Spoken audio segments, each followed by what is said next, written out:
Good morning, everyone. This is Jeannie, and welcome to my channel.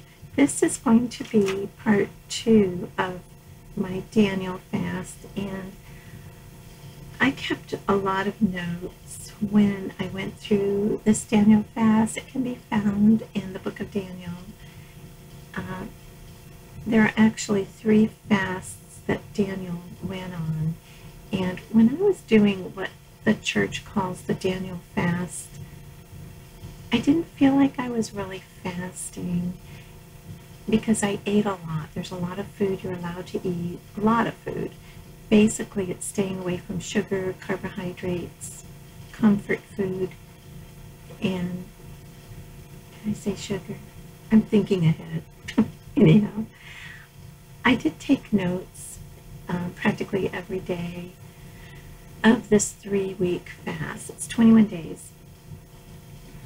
And I learned a lot about fasting. I did some research, and there are other fasts that you can see in the Bible in Isaiah that are very particular.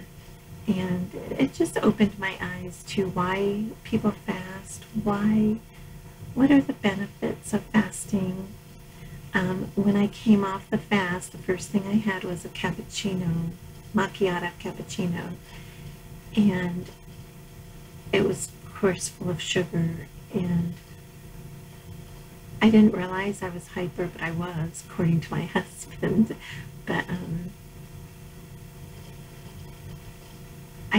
then after a few days, I looked back and I just realized how good I felt physically when I wasn't on sugar and a lot of carbs. I mean, you can eat carbs, you can have black beans and lentils, and those are very carb filled. But anyhow, I took notes.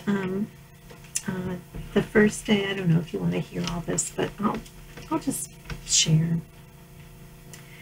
I think I mentioned in part 1 that the first day I dreamed that I was standing next to a great white quiet angel who was bending down. I didn't know if it was an angel or the Lord, and he was bending down looking towards earth and pouring out of a white folded 8x13 piece of paper, pouring golden glitter, large glitter down onto the earth, and it looked like he was in heaven pouring these golden flakes. And he said to me, "It's almost over, it's almost the end." And when I interpreted, and then I took the piece of paper and ripped it up in a million pieces. And I feel like that meant all of my works, all of the things I'm doing for the Lord is almost over. I really feel like we live in the last days. I just do. On day 4, I wrote, "Last night I was so hungry.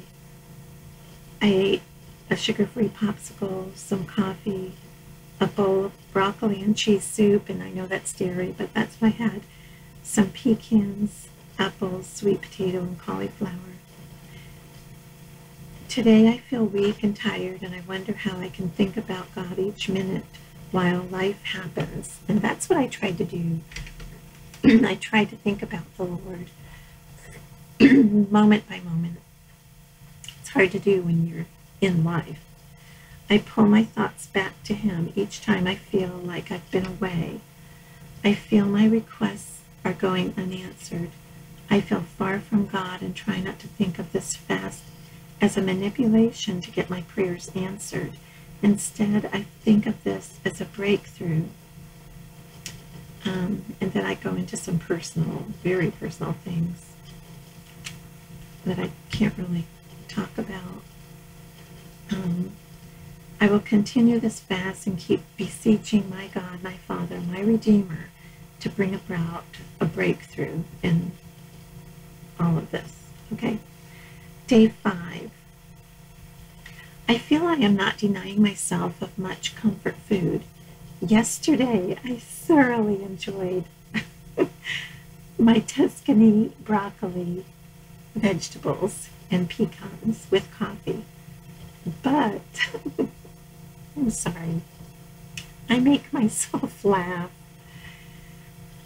but I fell asleep smacking my lips and dreaming about food. I did smell my husband's dinner, and I got really hungry, but for what? I haven't lost 1 pound. Then I felt guilty. Oops. That this should be my focus. My true focus is my prayer, beseeching the Lord to bring his favor and blessing back into our lives. And I will continue my Daniel fast until I feel led to stop. I want to keep my mind, my thoughts, more on God than anyone else. Okay, day 6. I feel weak today, but I will pray for strength. I read in my Bible about Jesus praying for Lazarus.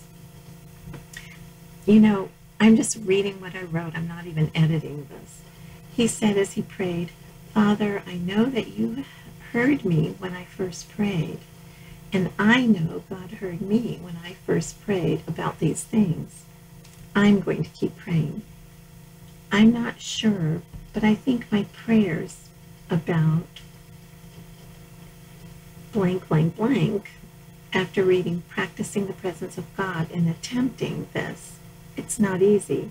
My prayers have gone from demanding God to do something to show us all what to do and what is your will. It's very weird. It's very different. I have lost 7 pounds, but I don't want to make this about weight loss, but about the Lord. However, I have noticed I am feeling healthier. I sleep better and harder. I have a peace due to prayer during times when I want sugar. Or I have fewer allergies. My clothes fit better. I have a calmer demeanor, centering my flesh upon earthly things rather than, upon heavenly things instead of earthly things. That's what I noticed. That was day 6. I might go on it again.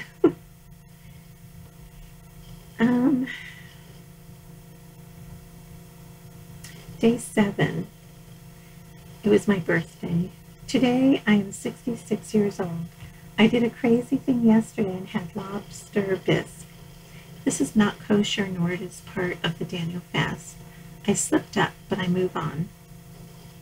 I continue to practice the presence of God minute by minute.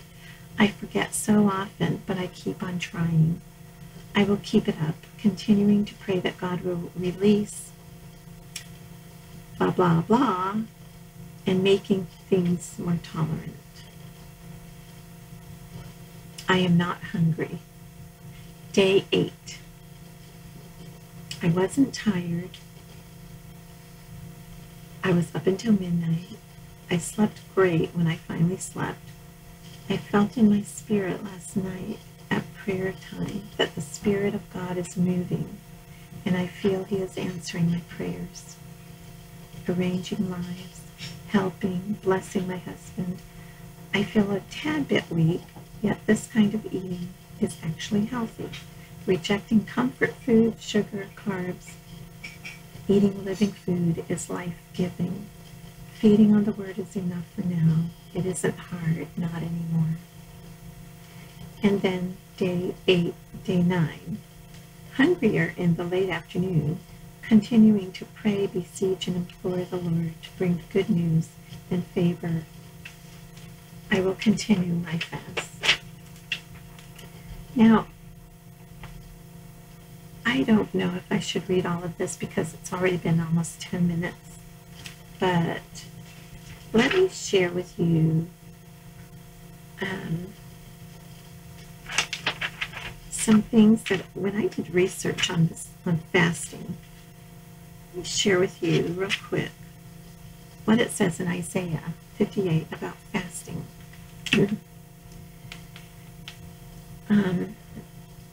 Do not live for yourself when you're fasting. Point fingers, malicious talk, don't oppress people, Don't fight or quarrel. Don't let anyone know you're fasting. That's what you don't do. When you're doing God's fast, according to Isaiah 58, you honor God's day. Don't speak idle words. Free those who are wrongly imprisoned. That's hard to do. Stop oppressing people. Treat people fairly. Satisfy the needs of the oppressed. Share your food with the hungry. Welcome poor and homeless people into your home. I wouldn't feel comfortable doing that. I wouldn't. Give clothes to those who need them. Don't hide from relatives who need you. That's interesting. Then it says, your light will spring forth as the dawn, which is wisdom. Your health will appear speedily. There's a lot God will do. There are 14 things. Number 3, your righteousness will go before you. The glory of the Lord will protect you from behind. Then you will call, and I will answer. You will cry out, and he will say, here I am. Your light will rise in the darkness. Your night will become like noonday. Number 9, the Lord will guide you continually. He will satisfy your needs. He will strengthen your frame. If you have osteoporosis, that's what that means. Number 12, I think. You will find my joy. Looking for the joy of the Lord, and having his joy is one of the fruits of the Spirit. I will cause you to ride on the heights. And number 14, I will cause you to feast on the inheritance of Jacob. Those are some of the promises that God will do if you're truly fasting.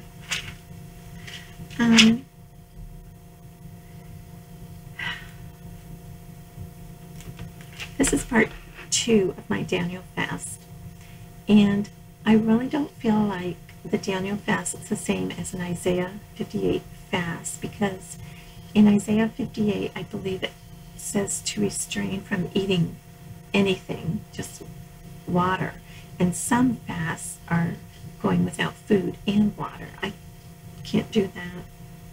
I don't feel led to do that. And, you know, after reading this again, it just made me remember how good I felt and how close to God I felt. And that during this time, he led me to certain books, certain scriptures. He gave me dreams. Your mind becomes sharpened to the things of God if you're truly seeking him and looking for him and going after him in your life. I've always prayed that the Lord would keep me in his perfect will, not his permissive will, but his perfect will. What are the good works that God ordained for me before I was even born? What are the things that God wanted me to accomplish here on earth for his glory, for the kingdom? Because you know what? Life here on earth, as it says in Titus, I think, is but a vapor. It goes away so quickly compared to eternity. And we were all born with a purpose. We were all born to seek God, to worship God, to be as close to God as possible, and to accomplish what he ordained for us to accomplish. One thing I really got into, or I've had this book for a while, it's called The Authority of the Believer, and it talks about, as we are living the life of Christ here on earth, because he died on the cross and rose from the grave, he told us that now he has given us all authority over the powers of darkness, and we are to rule and reign with him in the heavenlies. And it says in Romans in 5:17 that we rule and reign with Christ in life. So that's what I am focusing on right now, is ruling and reigning. We don't have to give in to the powers of darkness. We are ruling and reigning with the authority of Jesus Christ living through us and his blood over those powers and principalities of darkness. So these are the things I learned when I was going through the Daniel fast. So I can't say that it was done in vain. I believe the Lord led me through some things and into some other things. And I just want to share that with you. So anyhow, you guys have a wonderful Sunday. Thank you for sticking with me for the whole video. I understand if you don't, it's okay. But I love you all, and I'll be back with some more videos, and have a blessed day. I'll see you in my next video. Bye, everyone.